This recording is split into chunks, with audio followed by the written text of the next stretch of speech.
Hey everybody, thanks for tuning in to another Missouri Welding Institute Monday.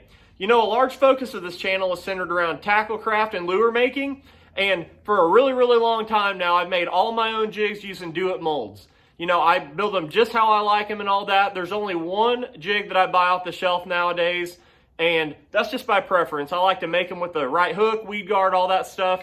But Do-It does make a ton of different designs. They're all good. I do have about 6 or 7 of my favorite that I want to go through with you guys here and kind of show you the head designs that I like and explain why I like them and explain why they're good for certain situations, and hopefully you guys can formulate your own conclusion and, you know, make your own jigs and get the most out of your jig fishing. So I'll start with one of my favorites here and I'll kind of go through the gamut.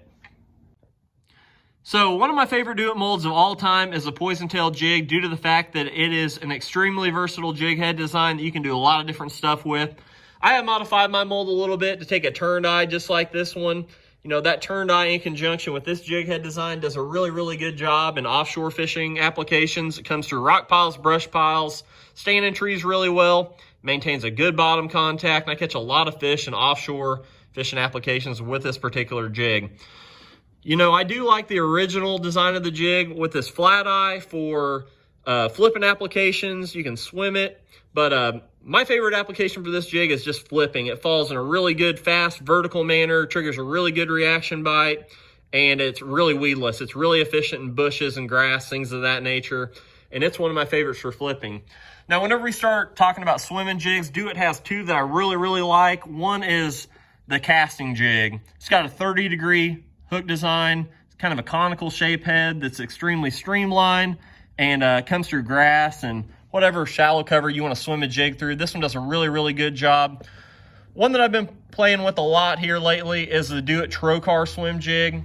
It is actually designed with a turned eye jig hook that I've actually poured a lot of those and throw it a lot, but for grass fishing and everything, I've actually modified this mold to take a just flat eye 30-degree jig hook.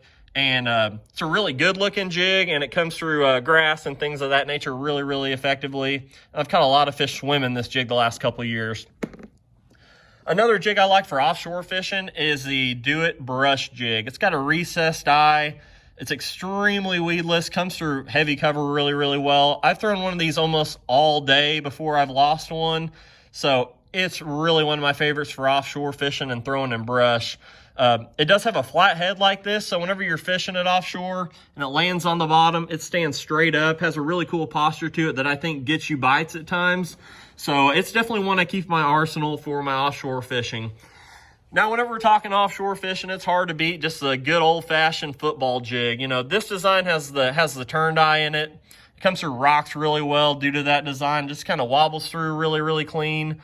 This is a 1 ouncer. I like to pour these in 1/2 ounce, 3/4, 1 ounce for my offshore fishing. And man, that one's just hard to beat around rocks and that application.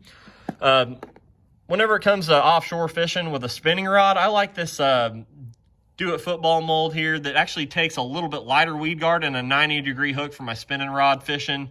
It just comes through rocks really good, just like the other one. And you can put a lot lighter hook. I think this is a 2/0 hook, and this is about a 3/8 ounce with a full skirt that I like to cast around for the smallmouth. I feel like this jig really fits that application really well. And like I said, catch a ton of smallmouth on the smaller profile. You can see in comparison to the 1 ounce, it's considerably smaller and does a really good job for me in that application.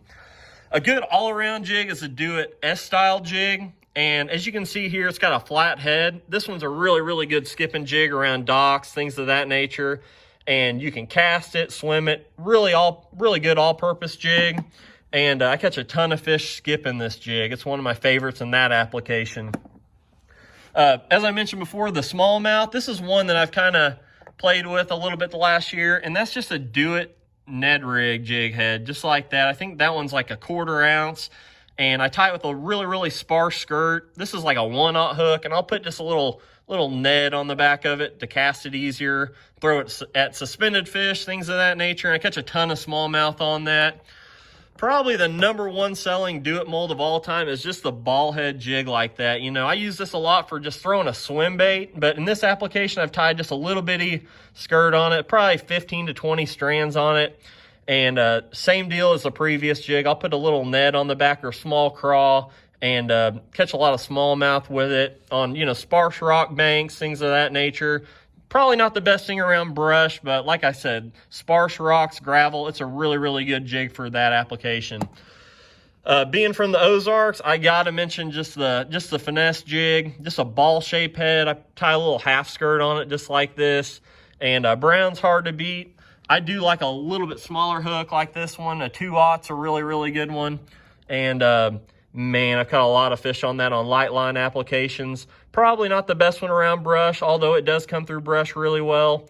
But it's better around rock and, you know, boat docks, things of that nature. Does a really, really good job in that application. So that pretty much covers it for all my homemade jigs that I tie.